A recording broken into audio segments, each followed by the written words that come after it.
السلام علیکم ورحمۃ اللہ وبرکاتہ۔ بسم اللہ الرحمن الرحیم۔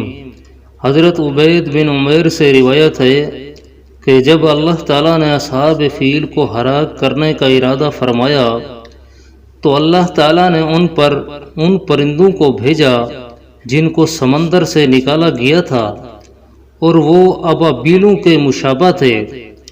ان میں سے ہر ایک پرندہ سفید و سیاہ رنگ کے 3 پتھر اٹھائے ہوئے تھا۔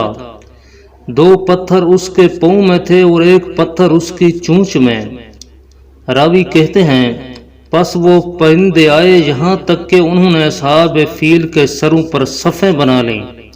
پھر انہوں نے آواز نکالی اور جو پتھر ان کے پنجوں اور چونچوں میں تھے وہ انہوں نے پھینک دیے۔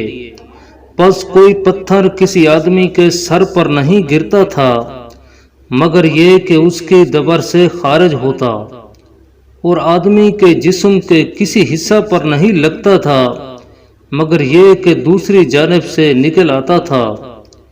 راوی کہتے ہیں پھر اللہ تعالیٰ نے تیز آندھی بھیجی، اس نے بھی پتھر مارے، پس پتھروں کی شدت بڑھ گئی۔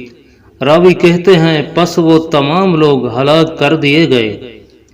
حضرت ابو ہریرہ رضی اللہ تعالیٰ عنہ سے روایت ہے کہ رسول اللہ صلی اللہ علیہ وسلم نے ارشاد فرمایا، جس رات مجھے سیر کروائی گئی میں نے دیکھا کہ جب ہم 7ویں آسمان تک پہنچے تو میں نے اپنے اوپر کو نظر اٹھائی تو مجھے گرج، بجلی اور کڑک دکھائی دیں۔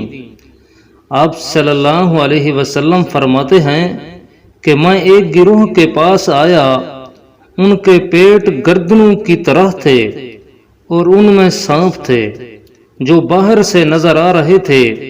میں نے پوچھا اے جبرائیل یہ کون لوگ ہیں؟ جبرائیل علیہ السلام نے فرمایا یہ سود خور لوگ ہیں۔ پھر جب میں آسمان دنیا کی طرف اترا تو میں نے نیچے دیکھا، مجھے گرد دھواں اور آوازیں سنائی دیں۔ میں نے پوچھا اے جبرائیل علیہ السلام یہ کیا ہے؟ جبرائیل علیہ السلام نے فرمایا یہ شیاطین ہیں جو بنی آدم کی آنکھوں کو فریب دیتے ہیں، وہ آسمانوں اور زمین کی نشانیوں میں تفکر نہیں کرتے۔